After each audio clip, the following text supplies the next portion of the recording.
Good afternoon, ladies and gentlemen. It's react time. Yes, a few weeks ago I did a react to the top gaming and non-gaming creepypastas by Tats TopVideos, and it got a fair amount of praise, most notably from Tats, who commented on that video giving it the thumbs up basically, and saying I was free to react to other content they do. So I've decided to react to another one of those. So I've decided to react to another video of Tats TopVideos that was especially nostalgic for me. The top 25 Lost Episode Creepypastas. I watched this back in 2015 when my YouTube video making career took off, basically with the Zero of Avalon series. It was this video and videos like it from Tats that inspired me to add a bit of a creepy feel to it. So let's dive right in.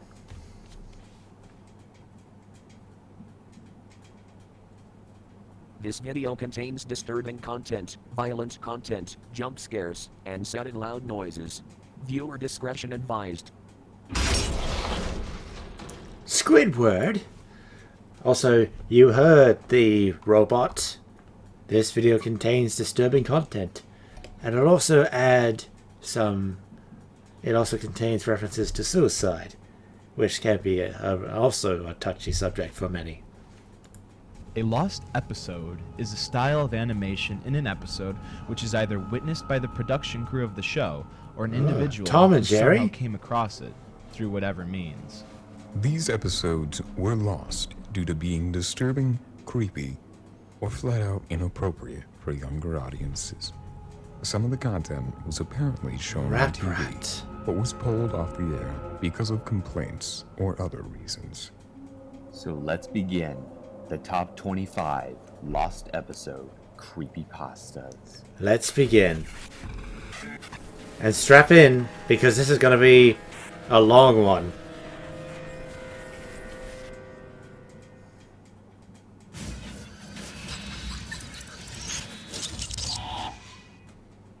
Doug's Real Life. Doug was an animated sitcom that focused mainly on the early adolescent life of its title character, Douglas, or Doug Funny, who experiences common predicaments while attending school in his new hometown of Bluffington. Doug narrates each story from his journal, and the show incorporates many imagination sequences. However, in the fall of 2005, after the show Doug had finished airing, it came back. I'm not gonna lie, I was actually enjoying reading that. I mean, yeah, displaying a whole Wikipedia, it gives a lot of information and a freeze frame bonus. For just 1 week. The 4 episodes were okay, but the 5th was completely different. It started with the intro animations of the line drawings, but the characters never appeared. The lines continued as normal, reacting as if the usual characters were there. Once the intro ended, it switched to show Doug in a dark room, writing in his journal. He wasn't narrating. This cartoon has been removed from the public view. So why are you showing this instead? A recorded sample? A recorded tape? Writing like he usually would do in the show. He just silently wrote for about a minute. The episode itself opened with Doug eating breakfast. He was giving a voiceover about how there was a big test that he had neglected to study for. His family was having a normal conversation. Been there. And then the screen started to flash. The flashes seemed to be showing some sort of image or message, but it was impossible to decipher. Doug left his house and began walking to school. Mrs. Wingo announced that Doug had flunked the test, and the entire class started laughing at him. When Doug got to school, the screen flashed again. It began to resemble a negative film. Doug was walking through the school hallway, which was full of kids who had never been seen on the show before. but no one paid any attention to him as Doug walked to his desk. The scene then changed to the end of school and Doug was walking home. Pork Chop turned into a hunk of rotting meat. Who's and Pork Doug's Chop? house became decrepit. He sat down at an empty table. The phone rang, and Doug's mom answered it. He instantly thought it was his teacher telling them all about how he flunked the test. Doug had a fantasy about his parents yelling at him for failing the test. They grew to giant sizes, and their faces became twisted and dark red.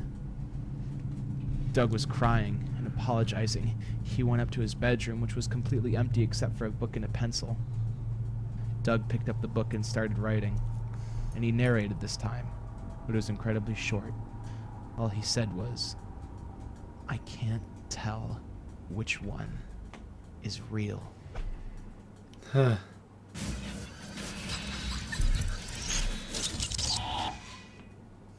Axis Powers, Hetalia, episode 23.5. Oh, I remember that anime. I actually went as America from this show at Magneticon in 2018. I nailed that look pretty well.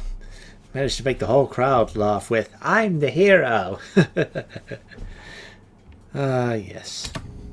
Hetalia is a short-based anime with a lovable cast of the world's nations portrayed as humans, stereotypically based on their origins. One episode was featured on a bootleg DVD, which is not shown to be part of the original series.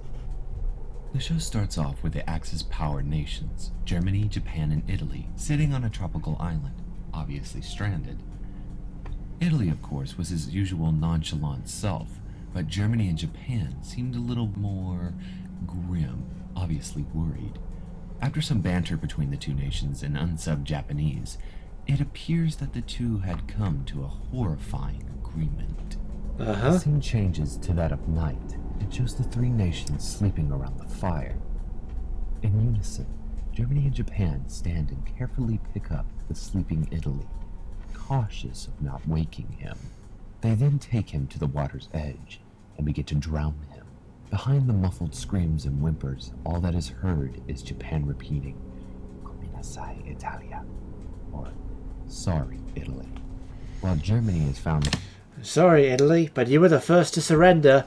looking away from the act, obviously choking back tears. After the deed is done, they carry the seemingly lifeless Germany did not choke back tears in real life. Because I've been following the Time Goes history coverage of World War II. It was a lame joke. Moving on. corpse of Italy back to the camp. Japan draws his sword and begins to cut open Italy and harvest his organs. While doing this, Germany puts the organs on sticks and roasts them on the fire. After some time passes, Germany and Japan take the cooked organs off the fire, and after a quick acknowledgement of their friend's sacrifice, they begin to eat the bloody morsels. Shortly after they begin their meal, Italy suddenly And you make it sound so delicious. I'm not gonna lie. I'm in the mood for steak now. wakes up and begins to go into a panic at the scene presented before him. Germany quickly takes control of the situation and explains to Italy that he was the weakest, and with his sacrifice, he was saving the lives of his friends. Again, just like in World War II. The weakest of the three. And the first to surrender. Germany then embraces Italy and comforts him as Japan finishes the procedure. More time passes. Japan and Germany are sitting around the lifeless body of Italy and the remains of his organs placed beside him. In the final shot, the camera zooms in on Italy's face. His lifeless eyes are staring at the sky, smiling as the screen fades to black.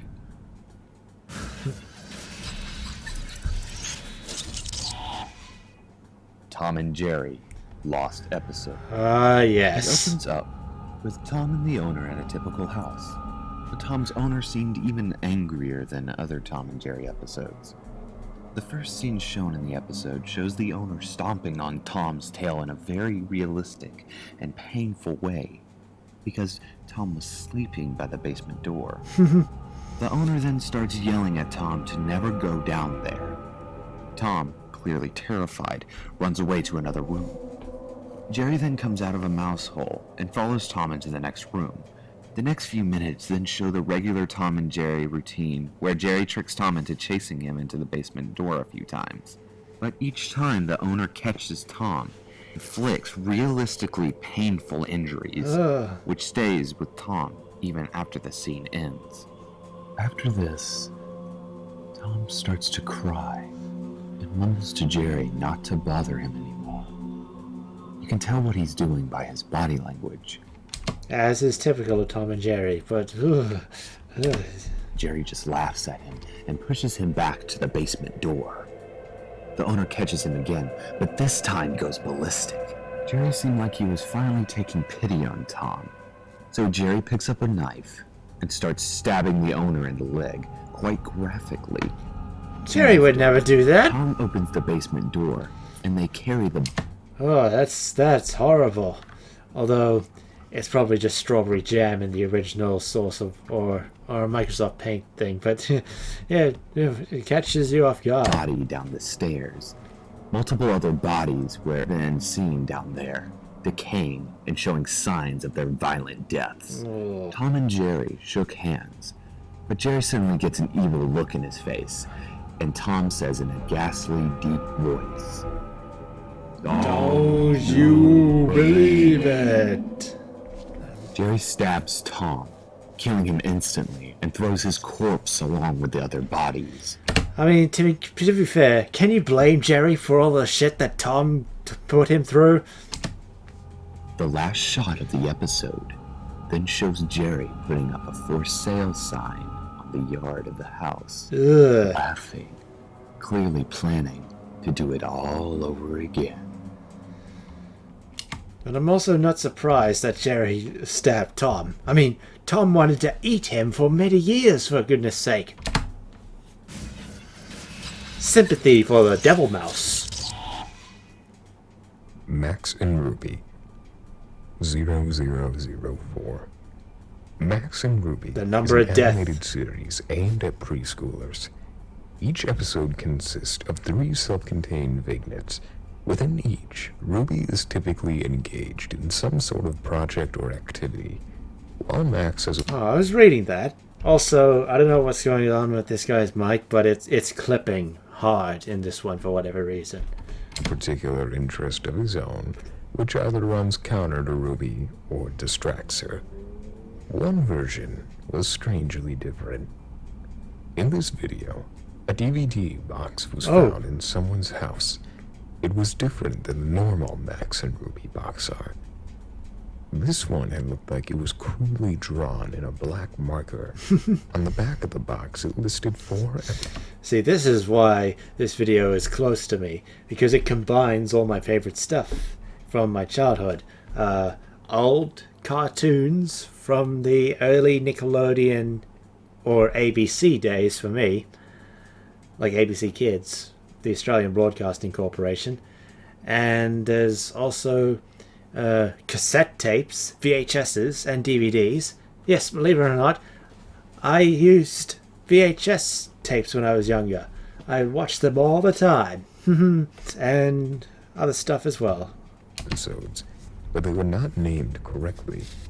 The DVD itself was not scratched and looked in pristine condition. Oh, yeah. The episode selection screen was strangely isolated, with just a white screen with black text. The titles of the episodes were called Max and Ruby 1, with the numbers being changed as it went down the list. From what the sources say, the only memorable moment of the DVD was a disturbing static frame of Max and Ruby standing next to each other in complete darkness. They were drawn with no mouths, What is this no music? noses, and their eyes were replaced with black, hollow holes. That's The colors creepy. were red, and there was a faint static sound in the background. When viewing the DVD more closely, the episode 4 had now been replaced with Rest in Peace, Mommy and Daddy. While the episode itself goes static at this point, it's believed that in the episode, Max and Ruby's parents murder one another. A gravestone is faintly Why'd they murder each other? This is why marriage counseling is important. Scene with the words "Rest in peace, Mommy and Daddy" written on it. Loud voices are heard, and the scene shows what looks like Max and Ruby hanging himself from the ceiling, and Ruby walking in on him.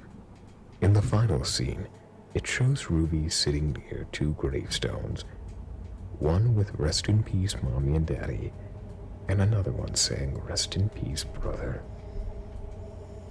She then looks at the camera, and the screen goes to a static image of Ruby, this time with the text saying, "Death is our only release." Hence 0004.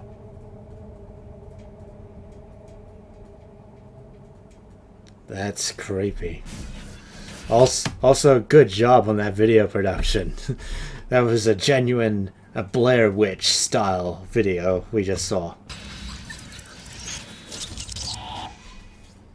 Happy Appy. Yeah. Appy aired on Nick Jr. early in the year of 19. So, did they like make a fake Nick Jr. account for this? I mean, wow. Like scrapes on knees or hitting their head on wall. There were also various reports of children getting nightmares, and the show ended. Ugh. 1999. The star of the show was an apple named Happy Appy, who helped children when they got injured. The first 2 episodes were normal and went well.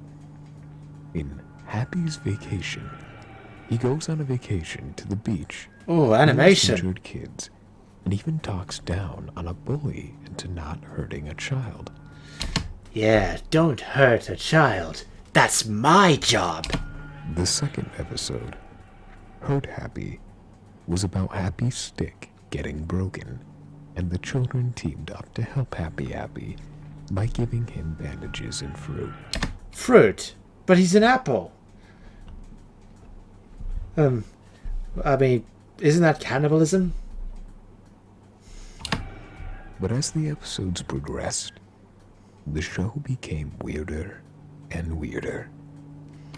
Notice the Two Towers episode there. Subtle. A scene in episode 4, Nate needs help. Happy aids Nate, who has a bruise on his knee. He looked at the camera, giving off an evil smile, and says, What does Nate need for his boo-boo? He continues to stare for 30 seconds, and then broke the silence by saying, That's right, a bandage. Happy Appy was made out of clay with arms, baby blue eyes, and large dark green lips being held up by a bent, rusty stick.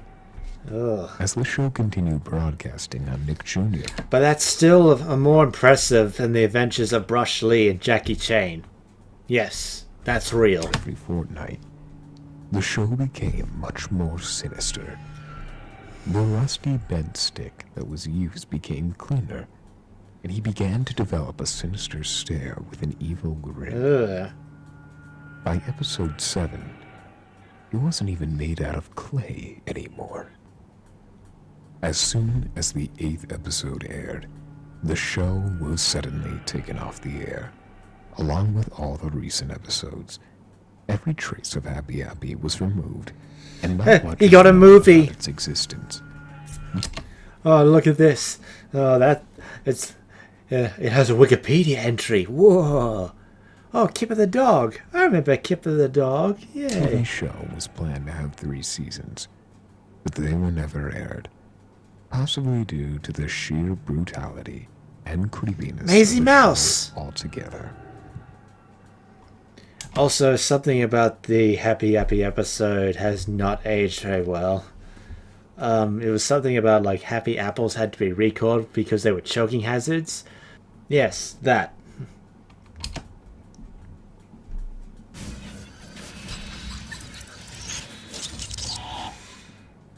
Angry Sylvester. Suffering Succotash. There was an episode back in 1998 which starred Sylvester from the Looney Tunes. This episode was reported as being strangely different and wow. disturbing when compared to other previously aired episodes. This particular episode did not have the same intro as the Looney Tune cartoons usually would.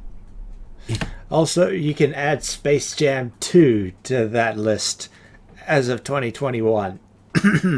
Just skipped the title screen and displayed a living room of a house which was drawn entirely in two colors, red and black, with no music.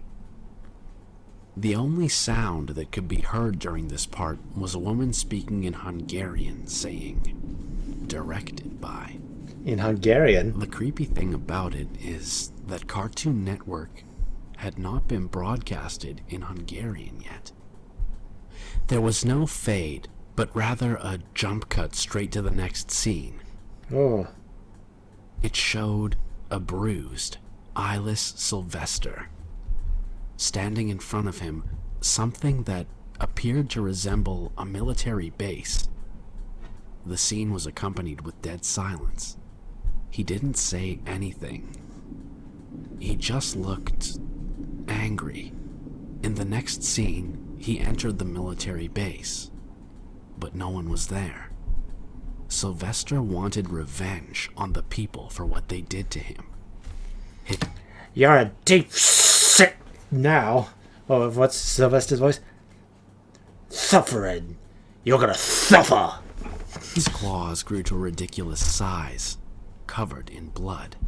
He started to sabotage the military base, Sabotage! destroying all the lights hanging from the ceiling. The scene started flashing rapidly. No electricity bills for you. As he started tearing down the lights, and sparks of electricity could be heard, which sounded very loud. In the next scene, Suffer your sparks. Okay, I'll stop. Sylvester was seen all alone in an empty room. The room's floor was blood red, and the walls looked as if it were on fire. The room contained two tables, a large one with a toy and screwdriver on it, and a small one with a TV. The beams coming out of the window were misaligned, so they resembled an inverted crucifix. But outside the window was pitch black. Sylvester proceeded to repair the toy Dalek when the TV suddenly turned on by itself. The TV displayed an extremely creepy cartoon with music that sounded like somebody randomly banging an electric guitar. A few seconds later, it switched to a long, empty room, with darkness on one end and Porky Pig on the other. He started firing his gun at the other end of the room, saying things to the monster. Keep out, you you monster. You son of a BB, you son of a BB, you son of a BB, a gun. Also, you can tell this is the old Looney Tunes because they got guns in this one. Yeah. It'll send the wrong message to children. Then the scene turned to static. A few seconds later, a very loud bang was heard, and the screen faded to red. Don't you just hate it when that happens? It then faded back to Sylvester in his room, standing next to the wreckage of his TV, looking even more angry, with more bruises, and his eyes were now tinged blood red. That creepy image of the horrifying, angry Sylvester stayed on the screen for about 10 seconds, then switched to black. After that, the normal Cartoon Network screen came back, with the normal coming up next screen. Oh, there have been so many stories when something scary like that happens, and then it just continues like nothing happened, and only a few people who are watching it at the time will tell the story, but many people think they're crazy. It was like that Nexpo video with that Corey Feldman video just recently. Oh, why?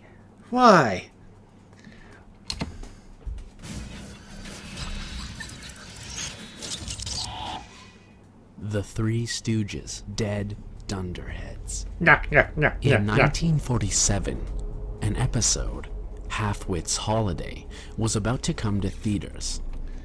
Yeah, Halfwit's Holiday. That was the episode when Curly would stop filming because he had a stroke. Yeah, that was pretty sad. According to the police, only 3 or 4 individuals had arrived in the theater to watch a simple screening of what they thought would be Halfwit's Holiday. It was later found out to be much more than that. The episode was wildly different than the standard Three Stooges episode. While the general foolishness and silly humor was present, it wasn't until blood was shown that the episode started feeling more disturbing. After a small incident where Moe trips over Larry's ladder, the two begin the usual fighting. But instead of the usual cartoonish sound effects and silly hand movements, Moe uses a screwdriver and rams it into Larry's eye. Larry is assumed dead at this point, since he isn't shown to be moving. The audio and video then cut out. But it is shown that Curly left tools all over the floor. He falls on one of them and accidentally grabs a saw on the way down, injuring himself. The video blacks out again, and this time there is a dispute between Moe and Curly. The two get into a fight, which eventually leads to Curly killing Moe on stage with a hammer. A wise guy, Curly is critically injured by Moe's last attempt for revenge, but quickly passes out on camera. The police of the theater eventually told its audience to leave and removed the There's film police in from the theater? screening room. Upon further investigation, it was believed the original producer of the video was kidnapped, and an alternate, snuff version of the film was created instead, featuring actors who resembled the main stars.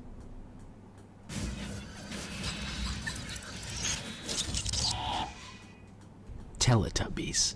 Seesaw. The Teletubbies? An uncut, possibly snuff version of the Teletubbies show was reported on VHS back in 1995. The tape was labeled Seesaw and featured the Teletubbies running down a hill to a static image of a seesaw. The image was shown for several minutes before a woman's voice could be heard telling the audience she was coming to get them. A bear's face flashed on the screen, and it opened its mouth, saying that it too was coming to get them. The seesaw was seen again, but this time with gore around it. The only known seesaw episode the Teletubbies were featured in was episode 11 of season 1. It was apparently the first ever episode to feature the bear. This caused several parents to complain about the sketch being too scary for their children.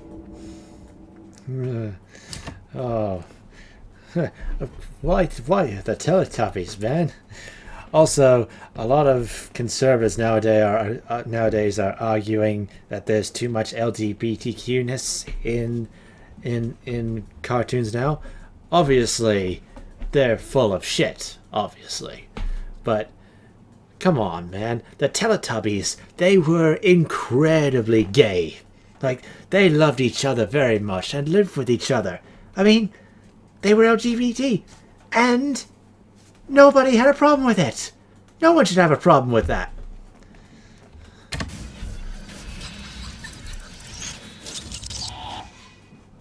Arthur, Death of Grandma. Arthur is an animated educational television series for children, with its first episode back in 1996.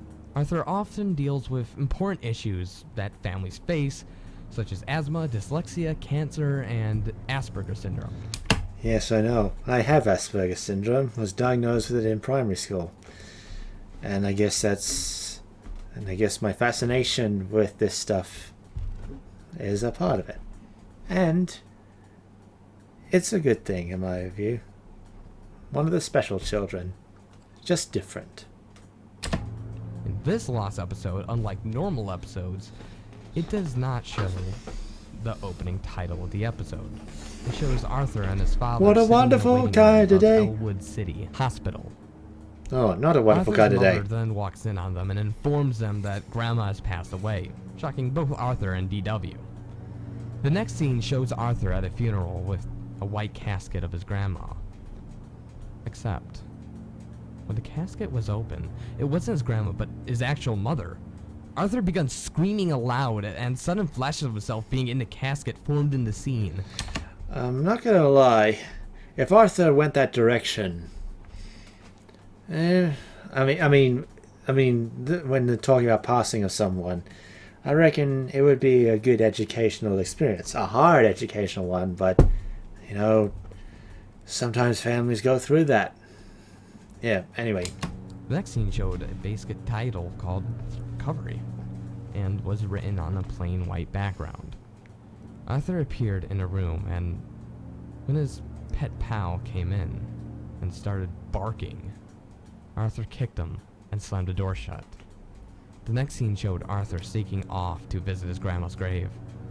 He dug through the earth and found the coffin, and then opened what was inside of it. The screen went black, and there was a low sound that rose high above the chatter, which was the Tibbles laughing.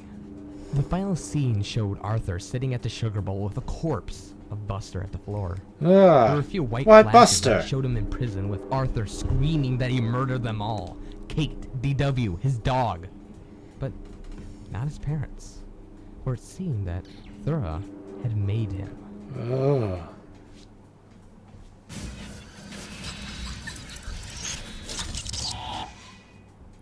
The Simpsons. Dead Bart. Yep. The episode started off like any other episode, but it had very poor quality animation. The first act was fairly normal, but the way the characters acted just did seem a little off. Homer certainly seemed a lot angrier. Marge seemed very depressed. Lisa seemed oddly anxious. And Bart seemed to have a genuine anger and hatred for his parents. The Simpson family What is then this went on a plane footage? near the end of the first act. The plane was taking off, and as This you is guessed, sensory Bart was abuse. fooling around. For a split second, Bart breaks a window on the plane and gets sucked out, with the camera zooming in Bart's corpse. When Act 2 started, Homer, Marge, and Lisa were sitting around their table, crying. The crying went on for several minutes. A message Marge! saying 1 year later comes across the screen, and it shows Homer, Marge, and Lisa, skeletally thin and still sitting. Wait a second. Homer doesn't look skeletally thin. And I should know, he's got a lot of... He would lose a lot of stuff if he were skeletal. At the same table. For some reason, Maggie was not present. In the next scene, they visit Bart's grave. Springfield was completely deserted, and as they walked to the cemetery, the houses became more and more decrepit. The view zoomed out as the episode came to a close. The tombstones in the background had the name of every Simpsons guest star on them. They even had the correct dates of death when some of the crew members would die. Ugh. Also, you know what else is dead and decrepit? The newer seasons of The Simpsons.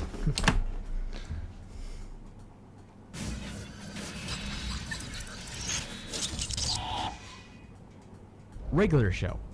I Can Fix This. I can fix this. This Lost episode is more of an uncut version of the original, but nonetheless, it's much more gory and intense. The creator of the show, J.G. Quintal, invited his friends over to watch the screening of the new episode, I Can Fix This. Everything played out normal until it got up to the freezer scene where the protagonists Mordecai and Rigby get locked inside the park freezer. Mordecai blamed Rigby for the situation and started attacking him. The duo ended up in a scuffle, and in one scene it showed Mordecai strangling Rigby in a realistic fashion. Ugh. What's more, for a cartoon, blood was shown in the scene, and in another, Mordecai was gaining satisfaction in torturing Rigby. The episode ends when Mordecai kills Rigby and simply smiles to himself. Well, that was basic.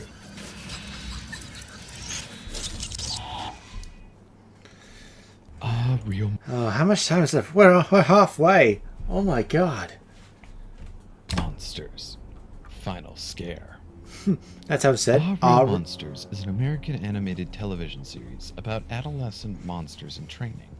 It was developed for Nickelodeon and featured 3 monsters, Ickis, Obelina, and Crumb, who attended an institute for monsters under a city dump and learned to frighten humans.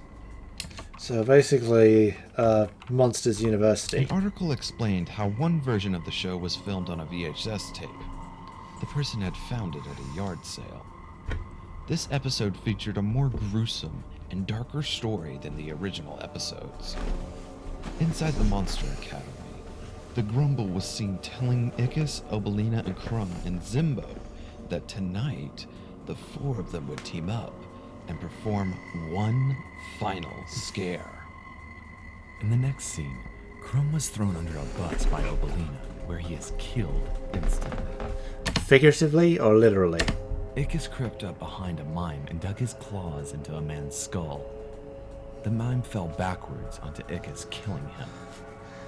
Zimbo I mean, with mimes, we've been tempted, but don't do it. chokes a woman to death, but is stuck inside her throat, and a young boy begins beating himself on the sidewalk. The scene then changes back to the Monster Academy, where the Grumble starts congratulating Obelina on her success by killing the humans and tricking the others to suicide, while stating it was the best scare he's seen in decades. Then, the episode ends. So I presume the creepypastas are also including, like, the story of people witnessing these episodes, and that's the main story of it. Because these stories are all over the place with their structures. Suicidemouse.avi. Honestly, nothing is more disturbing, messed up, and creepy than this Lost episode based on the popular Disney character Mickey Mouse. Well, there is clearly more, though. Now, we have covered this one a number of times on our top 22 non-gaming creepypastas and in other places, but we'll explain it once more, because it's just that interesting. Alright. Suicide Mouse starts off with Mickey walking from left to right down a repeating street. And it carries on for a bit until the sound cuts out, and the video starts to get distorted. Eventually, you hear disjointed screams, and they sound female, and this carries on until you hit the end credits, where you see the happy, well-known mouse. Now, the legend goes that the original Suicide Mouse was discovered by a higher-up Disney executive, and once he watched it, he killed himself, leaving behind what you can now find on the internet. Again, it's not sure how the video causes suicide, but the facts behind this story are incredibly spotty. Nowadays, you know Ron DeSantis would get hard watching this story. We do know that watching this video all the way through can often cause feelings of discomfort, depression, nausea, and a very deep sense of fear and dread.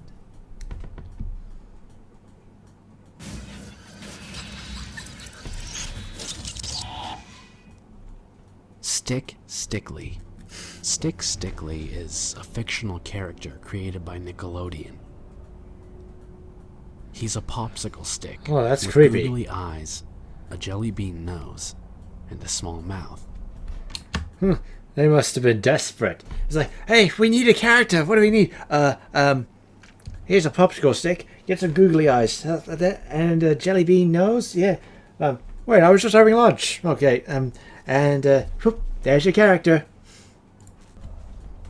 He was the host of Nick in the Afternoon, a programming block on the network that aired summers from 1995 to 1998 on weekday afternoons. There were 6 videos What on is the Stick this? Stickly website called First Ever Stick Stickly Appearance.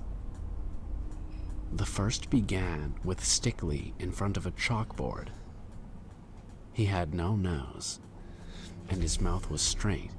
Look at this old internet browser. He proceeded to make a few jokes, and the episode ended.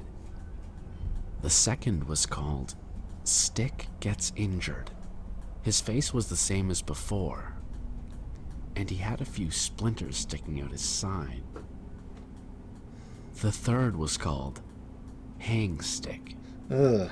Stickly was hanging in the air by a piece of string tied around his waist. A little boy was playing a game of hangman, and every time he got a letter wrong, the string would move higher. The game was over when the string reached Stickly's neck. The fourth video was called Stick Quits. He was complaining that no one cared about him and that he was treated like a toothpick.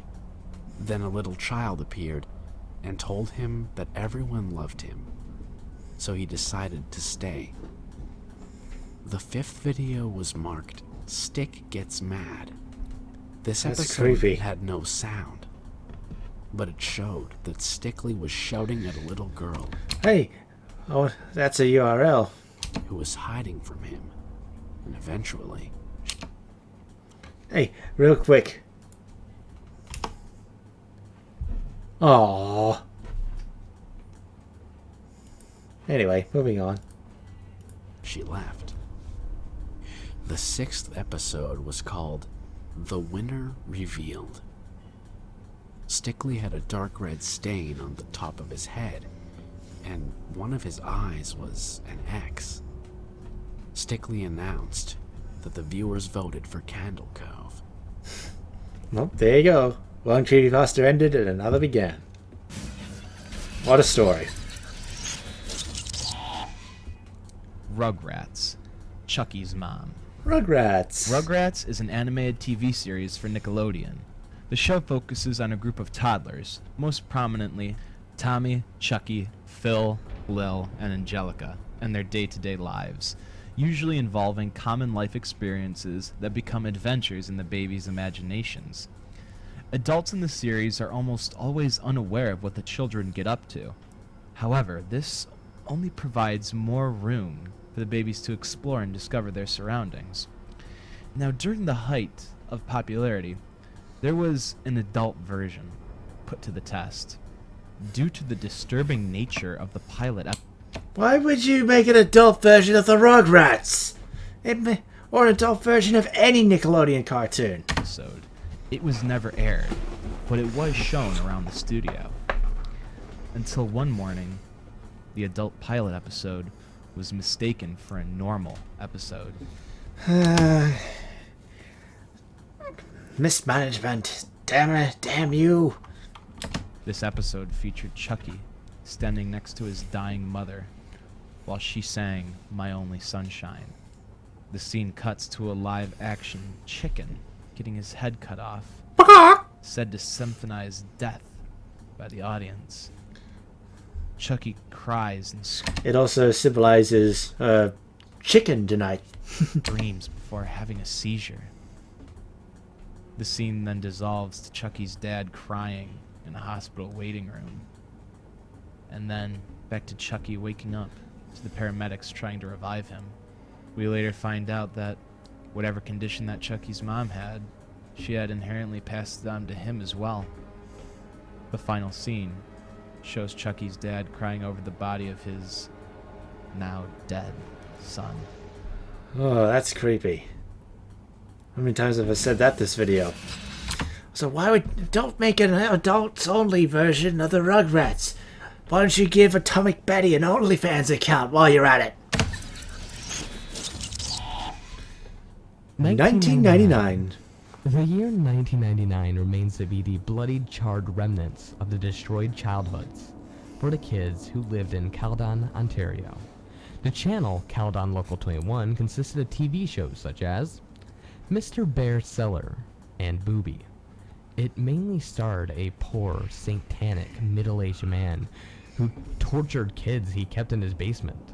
His shows would go from average kid show affairs to actually cutting or mutilating the kids on camera.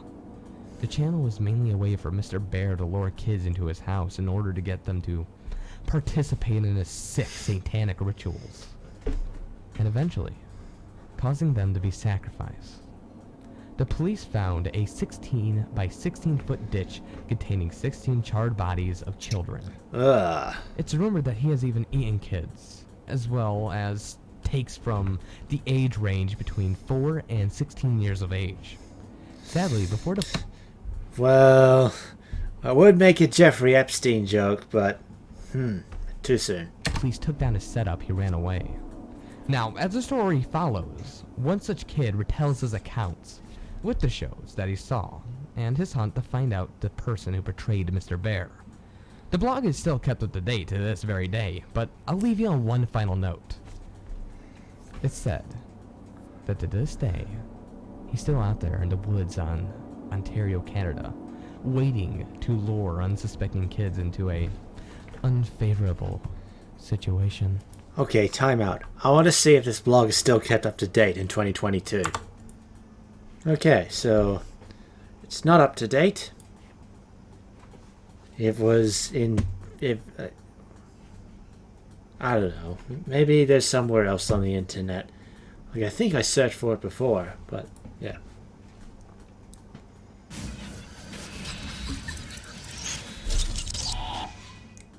Goosebumps. Lost episode. Goosebumps. I remember reading those R.L. Stine books a lot in primary school. The removed episode from the highly popular series Goosebumps was called Hide and Seek, which featured 3 girls, Rachel, Amy, and Emily, at a sleepover, who all sat in a circle. Amy had apparently been telling scary horror stories, but they later decided to do something fun like hide and seek.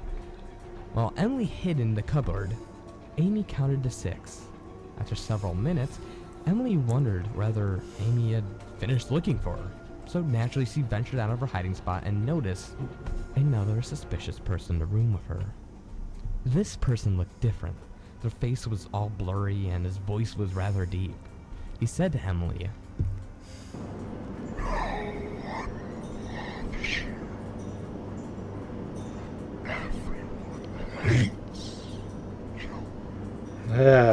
When Emily crawled back inside the cupboard, crying, the figure talked directly to the camera, repeating the same thing over and over again, till the lines got instilled into the audience's mind. It's unknown what remained of this very same episode, since there has been no known reports of Goosebumps episode titled Hide and Seek. That's messed up. That reminds me, can't believe I waited this long into the video to say it, but it was like that New Zealand show Freaky. Remember that, Australians and Kiwis? That was a really scary episode of that Freaky that I once watched. And it had like jump scares, for goodness sake. It was like the kids' version of the Twilight Zones. There was also a possessed trolley episode. I remember that one. But as soon as it popped up on ABC, I was like, nope, turn off. That's me for the day. Like, Freaky is real. It's very, very real. And how it got onto ABC twice, I'll never know.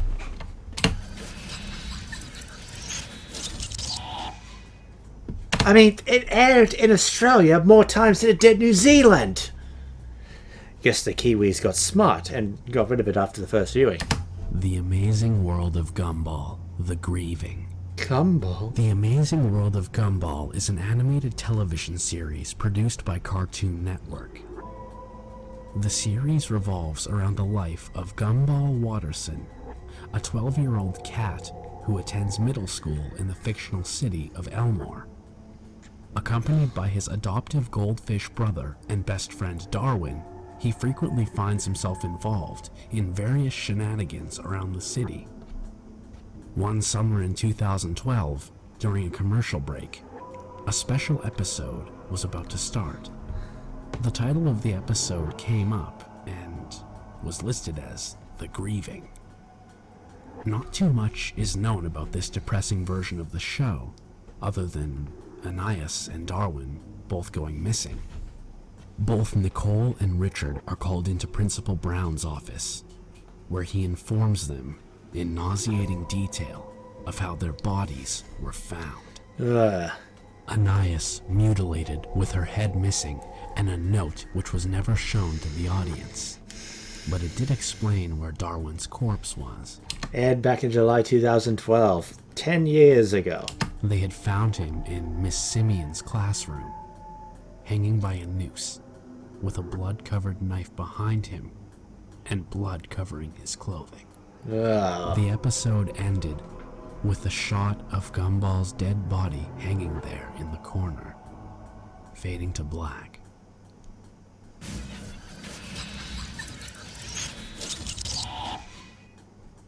Little Bear and the Big Red Book.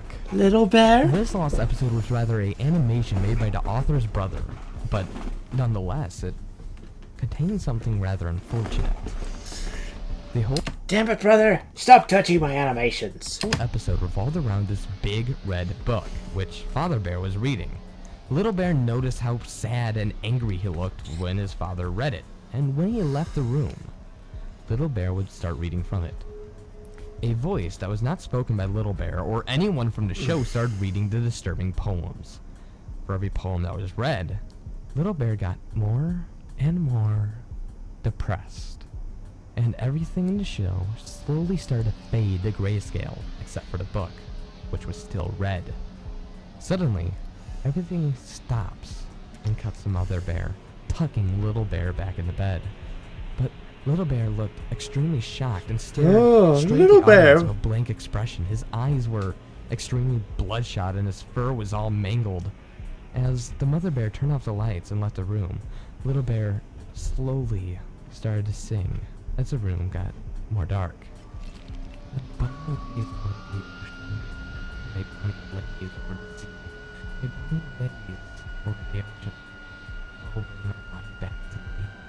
A pair of red eyes appeared above Little Bear. Then, a terrifying little laugh of a creature jumped onto Little Bear. The entire screen cut to white, then slowly faded to a montage of different scenes of running water. What the heck? Then, it faded to a picture of the author when he was a child, standing next to a grave with his mother's name on it, which was strange because his mother was still alive. That's messed up. I mean, all of it's messed up, but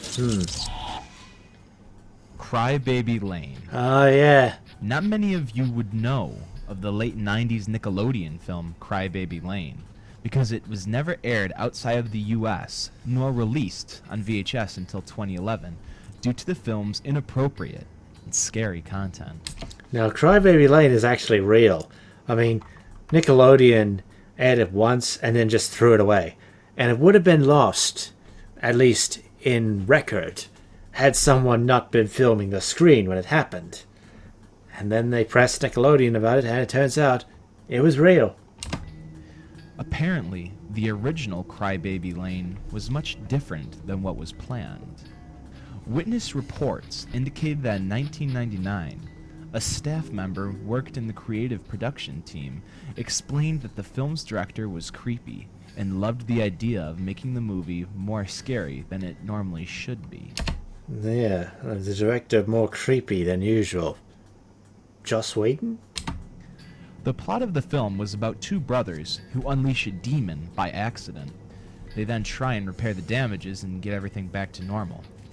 It's clear that the director wanted to make much more terrifying scenes, but no one fought against his ideas. It wasn't until the third week that he began suggesting these things, one of which was a scene where one of the brothers was to get hit with a truck halfway through the film.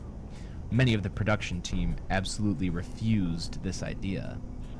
But a week later, during a brainstorming session, the witness claimed that the director had locked the meeting room door and had forced them to watch a black and white projection screen showing a decapitated boy. As the camera zoomed in on the face, the director shut off the screen and let them all leave. The strange thing about the director's suggested ideas was that they were used in later Nickelodeon shows. One suggested that the two brothers captured a squirrel, putting it into a jar, and slowly drowning it before filling the jar with sand and dropping it into the bottom of a pond, which led to the existence of Sandy from SpongeBob SquarePants. What the fuck? Why is that a connection? Why is that a thing? Rap Rat. Oh, yes, of Rap course. Rat was a 1992 board game where players would attempt to move around the board to collect puzzle pieces while trying not to run out of time. The gameplay involves rolling a color-coded die and moving pieces around a circular track of color-coded spaces. The VHS difference tape. with this board game is it had a VHS tape to play along with. Yeah. Rap Rat, the character, would appear on the television and say funny quotes to the players. Player interaction is one of the most important parts of any good board game. And this game certainly had lots of that, constantly reminding each child to hurry up and have their go, explaining to each child that Rap Rat is telling them to jump up and down on the spot until he says stop. There were very few copies made for the game, but reports indicated that children would end up getting afraid or start crying. The longer they played, according to children, he was described as a monster rat with bigger ears and fish eyes. It apparently spoke much louder with a growl, and what was shown instead of a static screen was disturbing content such as syringes, a hornet stinging someone's eyes, and a man about to jump from a balcony. When adults viewed the VHS tape, they reported the content as normal. But the more they watched it, the more disturbing the content became. Rap Rat would no longer look like a puppet, but would now have fur and its eyes being huge and staring. Oh, The Jesus static images Christ. were more gruesome, this time showing images of decapitation and abandonment. There were several thousand complaints lodged towards the companies responsible. Upon further investigation, it was believed that a couple of cowboys, was responsible for the board game Rap Rat that had apparently become defunct in 1994, 2 years after the release. Rumors speculated that they commissioned a manufacturing company in Haiti to create the character portrayed in the game. One of the workers suffered a tragic accident in the making of the character. It was said the character was demonic, with the curse getting stronger the more its name, a parrot, was mentioned. The company renamed the character to Rap Rat instead.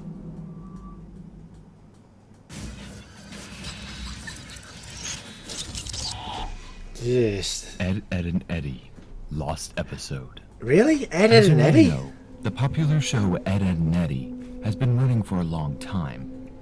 However, between October 7th, 2003 and October 21st, 2003, episode 34 was accidentally released 1 week before it was scheduled to. What? Apparently, the quality of the episode was mediocre when held to the regular standards. Animation was choppy, sound was restricted and very muffled. Reports of a line running up and down, similar to a VHS tape, were received. It began with Eddie and Ed walking down the street without Double D. Eddie looked very angry and with red around his irises, and Ed had tears in his eyes, as if something sad had just happened. After that, it changes to a claymation sequence of Double D sleeping in Eddie's bed. This scene was seen from a bird's eye view. The scene changes again, this time to Jimmy and Sarah at the dentist. Once that had ended, it cut to commercials. When the show came back, it showed a hairy Rolf fisting a cow on a loop. Oh, and what scene the changes once fuck? more, this time Fisting to a Nat cow? sitting on her What? couch reading a magazine. The quality at this part became perfect. I don't get unlike it. the rest of the episode. Johnny then comes up from Naz's couch and crawls out on all fours in a way you would usually see in a cartoon. The odd thing about him was that his eyes appeared to be missing. and all of a sudden, Jody started swallowing Naz's head, still in a cartoon fashion. And it changed to the final scene. Double D laying on Eddie's floor for the remainder of the episode.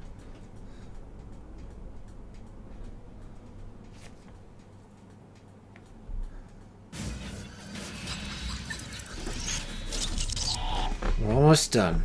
Squidward's suicide. Yep, this again. There was an episode of SpongeBob called Squidward's Suicide, and it was removed because of its graphic imagery.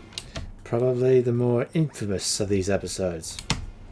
It begins with Squidward practicing his clarinet, hitting a few sour notes, and SpongeBob and Patrick annoying him as usual. He leans out of the window and tells them to go away as he has a big concert that night. SpongeBob and Patrick then go off to see Sandy. The scene then changes to the concert, where Squidward begins playing. This is where things get odd. The audience begin booing him with what appeared to be realistic crowd recordings.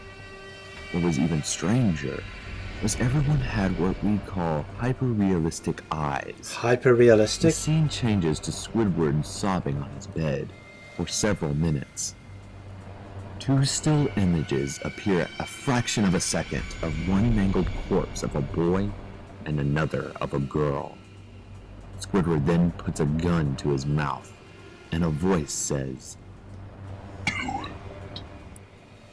And he pulls the trigger. Then, the episode ends. Yep, still disturbing the second time. Candle Cove. On a forum site called Net Nostalgia, a couple of nostalgic users looked back on a particular obscure kid show which seemed different than other kid shows.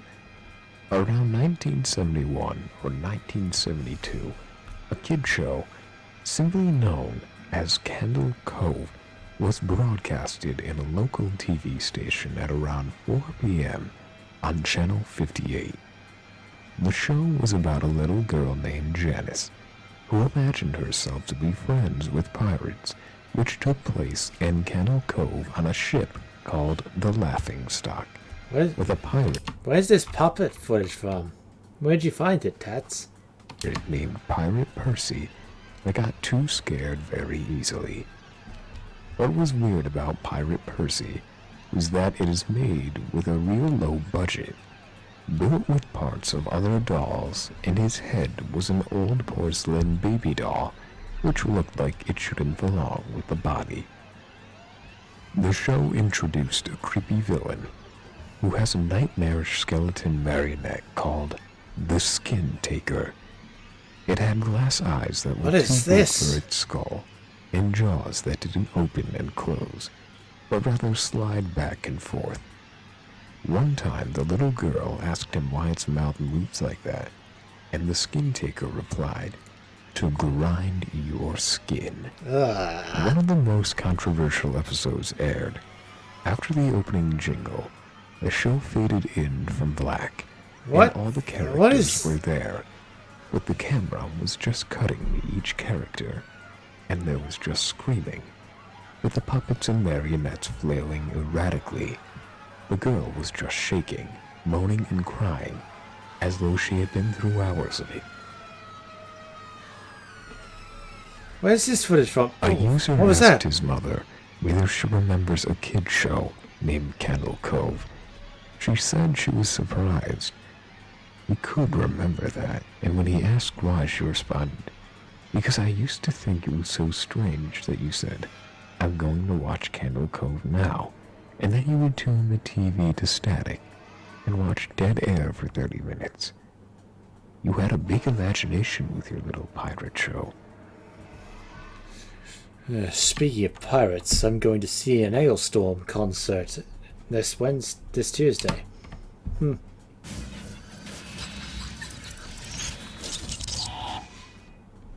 Lost Episodes. In 1985, an old news article told the story of two people who were close friends This is number one. Okay. Just straight up Lost Episodes. since their childhood. One of the friends was called Sid, who was slightly handicapped. Since a young age, Sid had always had a passion for cutting videotapes, since his father showed him how to operate machines. His passion quickly grew to an obsession, where he would cut the ends of his father's wedding videos and replace them with other happy endings. Sid's obsession with cutting tapes grew, and his hunger for more increased. With more greed and more hunger, he became less scared of horror and chose a more darker side of his creating ability, rather than the original happy side he once had. His ability to remove a character from a shot and replace scenes that actors were not supposed to appear in gradually made him construct his own little studio room in his parents' garage. Sid was reported as a very gifted artist, having artistic skills for both drawing and animating. The images drawn, however, are shown to represent Sid's darker side of him, such as a dancing, headless body. It wasn't until 4 years ago that the other friend of Sid's had tried to contact him. He had already visited Sid's house before, but that was 14 years before. He recalled the house being entirely barren, with graffiti and overgrown weeds. When he had ventured inside looking for Sid, he found the remains of Sid's parents. Sid himself was later found in the same garage. What the hell? He sat in an office chair with wires and cables connected directly to his body from the television. The body of Sid seemed rotten, almost skeletal, and had parts decaying, the wires trailing out. Ah. Oh, God. Oh, my gosh. What a...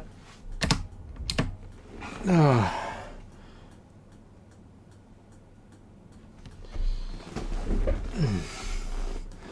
So be careful, because if you have a obsession with videos like I did when I was watching this, you might turn into Sid.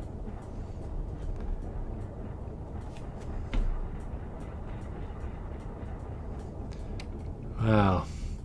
Good job, everyone listed here. Mighty fine work.